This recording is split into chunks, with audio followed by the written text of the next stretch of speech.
Here's the story about when I traveled over 1,000 kilometers just to get some ramen from Sapporo's legendary ramen alley. I started off my journey at Nankai Namba Station in the heart of Osaka at an offensive time of morning, but the early bird gets the shrimp and mayonnaise onigiri, as the old saying goes.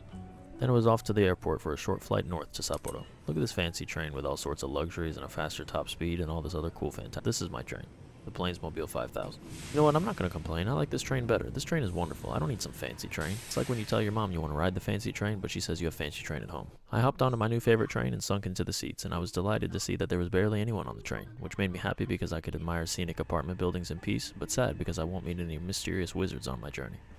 Just as me and my new train friend were getting to know each other, it was time to get off. As I disembarked, I glanced over at the bougie train to see it taunting me again. Then it was time to ride Crazy Bus to Terminal 2 of Kansai Airport. No wizards on this bus either, though. Fun fact about Terminal 2. The entire terminal is currently dedicated to Peach Airlines, which is both convenient and kind of unnerving. Second fun fact about Terminal 2. The convenience store was closed, so there was no way for me to get food while I was there. But look at this cutie. Her name is Sorayan. She's the mascot of Kansai Airport, and I just think she's nice. Finally, it was time to board my plane to Shinchitose Airport. I love boarding planes like this because it makes me feel like some sort of celebrity. And surprisingly, there was a decent amount of legroom for me on this plane. As we took off, I finally took the time to reminisce on all the fun times I had this morning, like when I saw Sorayan and when I ate that shrimp rice ball. Osaka sure looks small from here, or maybe I'm just big up here. You think Godzilla discriminately destroys buildings? Like Godzilla purposely avoids destroying certain buildings but then just accidentally steps on them, like that time I crushed my Nintendo 64 Majora's Mask box while cleaning my room. As the scenery started to change, I couldn't help but imagine the winter wonderland that was waiting for me in Sapporo. This was my first time in northern Japan. What would I find? Snow-covered streets, building a snowman in the park, and then I descended into Japanese North Dakota. Which is still nice, I guess. As my plane descended, so did my dreams of having a snowball fight with a stranger, but I'll be okay.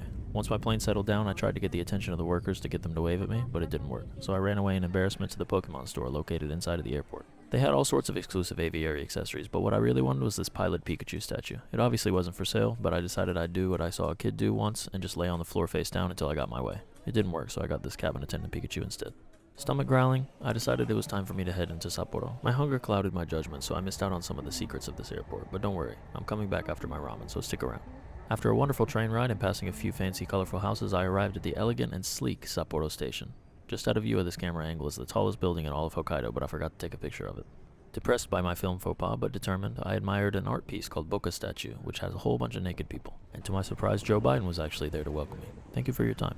The best part about going to Ramen Alley is it's basically a straight road all the way from the station, and you pass a ton of landmarks, like the Sapporo TV Tower, which was made in 1957 by Tatsu Naito, who also made the Tokyo Tower.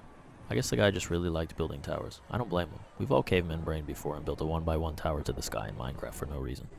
After a nice little walk, I finally arrived at Ganso Ramen Yokocho, aka where we've been heading for the past 3 minutes and 3 seconds. This is a straight alleyway filled with nothing but some of the most delicious ramen in all of Japan.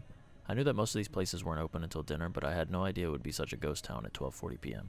I did my research before coming to make sure that places I wanted to eat were open, so I recommend you do the same. As I walked down the vacant alley, I could definitely feel the history of the area. Ramen Yokocho started in 1948, which is the same year that the Satisfiers released their certified Christmas banger, All I Want for Christmas Is My Two Front Teeth. Not really on the same level of prestige, but that's all I could find when I googled fun things in 1948. Our first stop is Aji No Karyu for a straightforward bowl of miso ramen. I wanted the most traditional of the traditional to truly experience what this style of ramen is all about, so I got the most plain thing on the menu, the miso ramen. It looks delicious as most ramen does, but I couldn't help but worry that I fell into a tourist trap as there was barely anybody there. The walls of the shop were lined with autographs, but even though I can read Japanese, I have no idea what they say. I got distracted for a moment and decided to watch the chef, before getting double distracted and noticing that Anthony Bourdain came to the here. All joking aside, Anthony was a huge inspiration and part of the reason I got into food in general, so this bowl is for him. This is it. This is exactly what I wanted. Plain miso ramen. Nothing sensational, no stupid sauces or fancy cooking techniques, no hey take a picture of me with this ramen, just pure ramen. And with one sip of the soup I realized this place is far from a tourist trap. Everyone must have been at home watching Family Feud or something, because this is some of the best miso ramen I've ever had. The grilled pork looked average, but I'm not here to judge. There was so much going on in the broth even though it's just a simple miso base. The alkaline noodles had that bright characteristic yellow hue and that delicious spring to them. I cleared the bowl and prepared my body for turbo pants, but also for the next bowl of ramen I was about to eat. With a belly full of tradition, next up I wanted to see what the more modern flair of miso ramen was like here in Sapporo. So I swung by a spot called Misogin for their kiwami ramen. I was a little worried though because this looked like a huge portion, but I can do it. I tried to get video of the atmosphere, but I was feeling shy and I didn't want to stand up and film. So here's a counter and a wall, and here's the vending machine. Only the best reporting here at Japan Eat. I was excited to see that the kiwami ramen wasn't a mountain of meat like it seemed on the menu, since I just cleared a bowl 10 minutes prior. but it was nice and it had these 2 little slices held up by moyashi or bean sprouts. For the price, it's more than fair and the flavor was top notch. Once again, the mad scientists in Hokkaido have found some way to pump miso broth to a level of complexity that is honestly wasted on little old me. Not because I destroyed my taste buds in a tragic accident when I was 6 on pizza rolls fresh out of the microwave, but because I can't convey how good this bowl was to you. Every aspect of this bowl, even the bean sprouts, which are normally just flavorless filler, was delicious. Sapporo finally even got me to eat my corn. Misogin uses a special mix of red bean miso and slow simmered chicken broth, so you can definitely taste the chicken flavor if you close your eyes and focus really hard. I focused too hard and gave myself a headache, so I left. Make sure you listen up because I'm about to give you the most top secret locals only tip I can possibly give you. If you need a great view for video and such, go to the 2nd floor of McDonald's. Look at this footage, it's exceptional. I can't believe I blacked out. I woke up on a train with ringing in my ears and a bump on my head. A cat named Rover tried to ask me a bunch of personal questions about my finances and where I was going, and then he made me type my name on a GameCube controller while he repeated every letter I pressed in a strange voice. He told me to meet up with a raccoon when I arrive and my living arrangements would all be in order. I have no idea what he was talking about. I ate a ton more on this trip, but those are all going to be posted as shorts, so keep a lookout. Apparently this train was heading back to the airport. I watched the window intently as the bustling city scenery melted into the North Dakota biome. That's 2 Minecraft references in one video. I really need to take more time to carefully craft out these scripts of mine. Whenever I write a script, I dig around in my brain hoping to strike gold, but I'm always forced to pick between 2 bad ideas. But I keep moving forward because I know that each time I finish a video, it's just another notch in my belt. Mo Yang. In Japan, they check for small children left on the train by eating the seats after reaching their final destination. Luckily, all was well, and I safely arrived back at Shinchitose Airport. This place has tons of secrets to discover, so let's go explore. First stop is Snow Miku Skytown. This isn't just any Hatsune Miku store, it's a Snow Miku museum. Snow Miku is basically just Miku in a winter outfit, I guess, although I'm sure the internet will come after me for that one. Theming of this place was so on point that I completely forgot I was in an airport. There was even a little walkthrough area that showed all the Vocaloids as well as an arrangement of Miku figures that would make even Vocaloid Loverman 1543 on YouTube have a heat stroke. There was also a plethora of promotional stuff from throughout the years, like this recent Fila Hatsune Miku collab, which I never knew I wanted. And when you turn the corner, there she is, the real, life-sized Snow Miku. I was starstruck.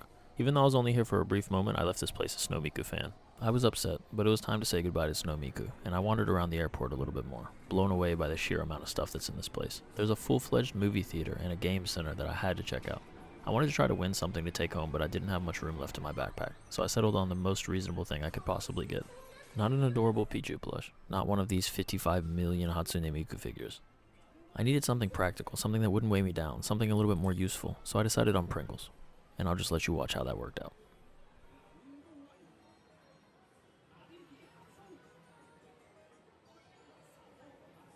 Not well. I had to do a double take just to make sure I was reading this right. This is an onsen, a hot spring, in an airport. I was so floored by all this stuff I even missed my flight. After adequately looking at things and commenting on them, it was time for me to board my plane. I must have hit a huge growth spurt on this trip because I no longer fit in my seat. I survived though, so it's okay. I said goodbye to the tiny plane and thanked it for letting me ride it. With arteries filled with miso and butter, I entered Terminal 2. I was herded through an Umbrella Corporation laboratory to head back to Nankai Namba Station. We came a long way from a humble shrimp and mayo rice ball. I feel like I truly learned a lot on this trip.